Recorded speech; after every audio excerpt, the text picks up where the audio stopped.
Robert Vadra on Pahalgam terror attack.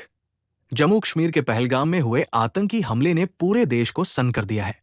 इस हमले की पक्ष विपक्ष के सभी नेताओं ने कड़ी आलोचना की है। वहीं इस मामले को लेकर कांग्रेस नेता प्रियंका गांधी के पति रॉबर्ट वाड्रा का विवादित बयान आया है। न्यूज एजेंसी एनआई से बात करते हुए रॉबर्ट वाड्रा ने कहा कि इस हमले में जान गंवाने वालों 28 लोगों के प्रति मैं अपनी श्रद्धांजलि व्यक्त करता हूं। साथ ही विवादित बयान देते हुए कहा कि देश में जो मुसलमानों के खिलाफ माहौल बना हुआ है, उसकी वजह से ये हमला हुआ। अगर हिंदू मुस्लिम नहीं रोका गया तो होते रहेंगे आतंकी हमले, रॉबर्ट वाड्रा ने कहा।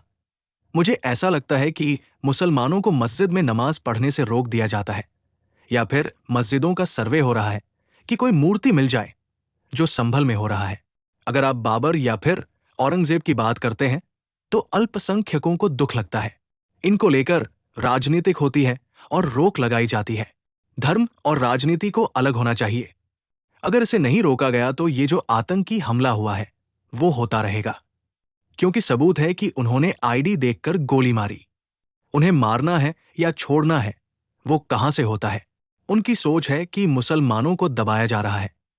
बिजनेसमैन वाड्रा ने कहा, मुझे बहुत बुरा लग रहा है और मेरी गहरी संवेदनाएं इस आतंकवादी कृत्य में मारे गए लोगों के प्रति है। हमारे देश में हम देखते हैं कि ये सरकार हिंदुत्व की बात करती है और अल्पसंख्यक असहज और परेशान महसूस करते हैं। एक समुदाय को सड़कों पर अपने त्योहार, प्रार्थना और प्रचार करने की इजाजत है, तो दूसरे समुदाय को रोका जाता है। ये तो दुनिया देखती है, वो भी खुश नहीं है। कुछ दिनों बाद अमरनाथ यात्रा होने वाली है, उसमें भी बाधा होगी। आतंकवादी पहचान क्यों देख रहे हैं? उन्होंने आगे कहा, अगर आप इस आतंकवादी कृत्य का विश्लेषण करते हैं, अगर वे आतंकवादी लोगों की पहचान देख रहे हैं, तो वे ऐसा क्यों कर रहे हैं? क्योंकि हमारे देश में हिंदुओं और मुसलमानों के बीच एक विभाजन पैदा हो गया है। इससे इस तरह के संगठनों को लगेगा कि हिंदू सभी मुसलमानों के लिए समस्या पैदा कर रहे हैं। पहचान को देखना और फिर किसी की हत्या करना, यह प्रधानमंत्री के लिए एक संदेश है, क्योंकि मुसलमान कमजोर महसूस कर रहे हैं, अल्पसंख्यक कमजोर महसूस कर रहे हैं।